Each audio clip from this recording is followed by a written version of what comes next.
Sentral dogma diawali dengan fase genom. Genom adalah keseluruhan rangkaian instruksi DNA yang ditemukan di dalam sel. Selanjutnya ada kromosom. Kromosom adalah struktur berbentuk benang atau batang yang terdapat di dalam inti sel organisme eukariotik. Kromosom mengandung informasi genetik yang membawa petunjuk untuk pengembangan, pertumbuhan, dan fungsi organisme. Selanjutnya ada kromatin. Kromatin adalah kompleks DNA dan protein yang ditemukan di dalam sel eukariotik.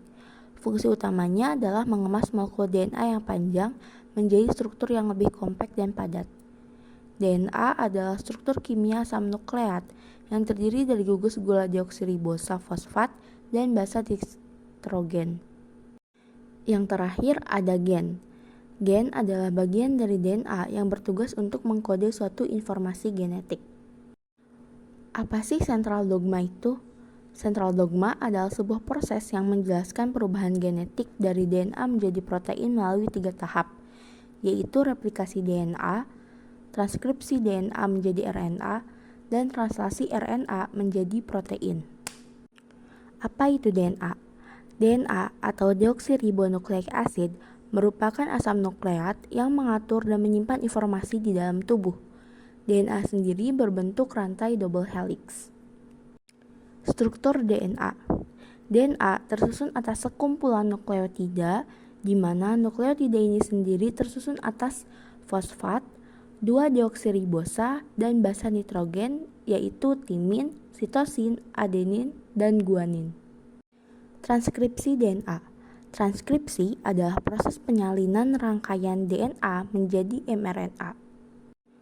Apa itu RNA?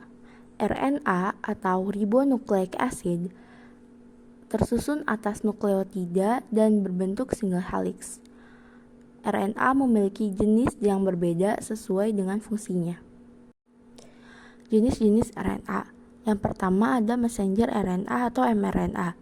mRNA bertugas membawa kode DNA dari nukleus ke sitoplasma untuk digunakan di dalam sintesis protein pada eukariota. Yang kedua ada ribosomal RNA atau rRNA. rRNA berfungsi sebagai pengatur dalam sintesis protein. rRNA memiliki fungsi untuk menerjemahkan informasi yang dibawa mRNA.